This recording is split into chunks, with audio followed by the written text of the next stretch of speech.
What if I told you the answer is not to keep going? The answer isn't to motivate yourself more. The answer is to completely give up. All right, let's get right in. We are learning to give up, not to keep going. Does that mean we don't do anything and just let our goals happen? No, we are not made like that. Actually, we like action. We are not made to be happy just sitting there. We are made in this way as humans. We have problems, we have goals, we have desires, problems to solve, and we greatly enjoy progress. So, why does it feel like nothing's working? Why does it feel like you don't want to do it? It's because you're doing too much. Everybody who's ever built anything meaningful goes through times where they just don't have the energy to do it. Like when you're working out and you're trying to lose weight and that scale moves up or moves down a little, but it doesn't matter. No one sees it. So this is about those times where you just don't want to do it anymore. On an even more profound note is depression. And I am not afraid to talk about this. As a matter of fact, my whole career as a life coach started helping people with severe mental illnesses navigate it, get treatment, learn skills, get support and education, and get better. And so my major life struggle is depression. And there have been times where I had no motivation because of it. Like I literally could not get out of bed. And the cure for the small times when you don't want to keep going, and the cure for those big times where you are, I can't even say the words, where you just don't want to at all do it anymore because YouTube will not like those words. But some of you, many of you have been there. You just don't feel like you can do anything. The cure is the same, and it is to give up. Let me explain. I'm going to go into the very hardest case with you, and that was the most depressed time of my life. I could not solve my problems. I had some big problems I just could not solve, and I was so mentally exhausted. With the skills and tools and knowledge I had, I could not fix these things in my life, and I had such regret and such remorse, and I was so depressed, and I didn't have support. In this story, the biggest, most profound thing, there's actually two of these times in my life, this was one, that ever happened is I just gave up. I remember, and in DBT or in Buddhist teachings, actually Christian teachings are the same, is just giving up. What happens is our brains cannot come up with the answer. Depression is like this all day, every day. You're like in this little bubble or box, and you can't come up with the answers. And so the only way to solve it is to open up our minds. DBT talks about becoming willing. And it's a really hard place to be. I don't know the answers, but that's where you start. I think there's a saying, the path to wisdom is not knowing. If you become willing and you say, I don't know the answer to this, and just give up and let go, that's what a spiritual awakening is. That's the whole process of the first few steps, right? If you're sober, which I am 4 years, going on 4 years. Yay. Okay. So that's what that is. It's, I don't have the answers. Let go. How does that solve anything? It solves things very practically. Here's how. When you stop spinning your wheels, when you stop stressing your body out by being in the problem or figuring it out, it gives you some refueling time. Your brain is not so tired anymore. Your body's not so stressed anymore. You want to say, I give up. I'm willing. Let the answers come to me. I'm going to be curious. And then you start filling your mind and body up with positive things. You want to consider like your battery's really low. You want to start putting things into your life to refill your battery. Think about it this way.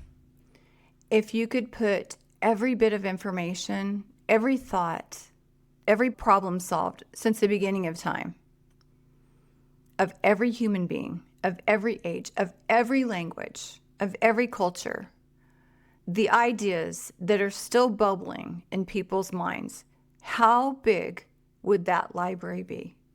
I've been to the Library of Congress.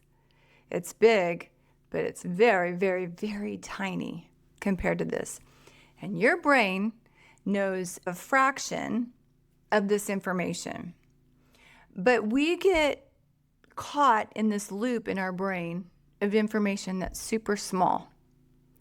When there are billions, possibly, of solutions to that one problem. The other thing is, I want you to think about the room that you are in right now. I want you to look around and look at how many things were created in that room by someone else for you right now. Electricity is a big one. Yes, the light bulb was created, the lamp was created, but what about the electrical power lines? What type of planning and how many people that even discovered it, built the infrastructure, built your house, all of it? I don't understand currents. I don't have to understand currents. I just have light. I flip on a light. I don't have to ask or figure out how to breathe oxygen every day. I want you to think about everything that's been done for you for this moment. I want you to think about all of the information out there that you don't have. And yet you're stuck trying to figure out this little problem in your brain, your very small brain. The only answer to wisdom is to not know. And it starts with this. Open up your arms and be willing and say, I don't know. I don't know, but I'm open. And then the most magical, interesting thing can happen. Then you start on this journey of discovery. It's like you go to this country and you didn't realize all this stuff was there. And so for whatever problem you want solved, then the answers come. In the example of, in my book, Control the Future, I literally had on my bed all these papers and all these books. I was reading, I was trying to figure it out, and I'm like that anyway.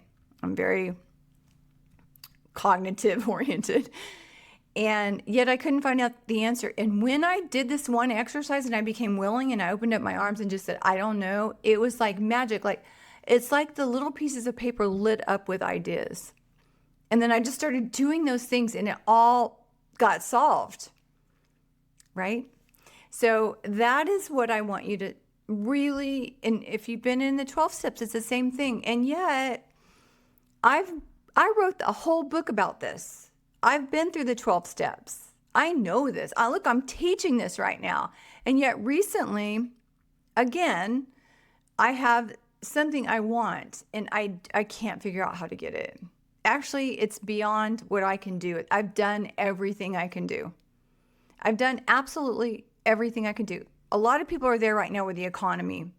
A lot of people are there right now with jobs and their finances. They've done everything they can do. You just don't know what to do. And I was thinking about this one problem I have and how I just don't know what to do.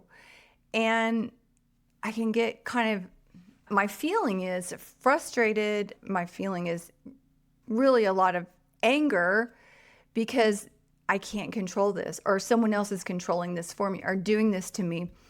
And it feels not very good. But then I remember this again, right? Even me, I had to remember this again. And that is, wait a second. It's working out. There are forces happening. There are things happening. There's all kind of ways that I just can't see that I can do something about it. My job and your job is one thing. It's not to work harder. It's to give up. So if you could today take that one thing that's really bothering you, something you want very desperately, the hardest thing you want, that you're stuck on, that makes you feel bad to think of, that makes you angry, that you can't control those things, the answer is this: I give up. I don't know. But if there's an answer out there, and I have every evidence from history or my own personal life that things do work out, I'm open to it. If there's an answer for people to help me with it, for circumstances to change, I'm open. I don't know what to do, but I'll probably figure it out. So then the next step is the thing that's hard for us, but I'm telling you, it's essential. You be willing and you let it go. That's so hard, especially when we can't pay bills. But the next step is just very simple. You let it go and you do whatever you can do to feel better. And that's why I spent so much time in the first videos of this series, links in the description, on your preferences. Because one of the most important things you can do in this life, possibly the most important thing, is understanding what makes you happy and putting as much of that in your life as you can.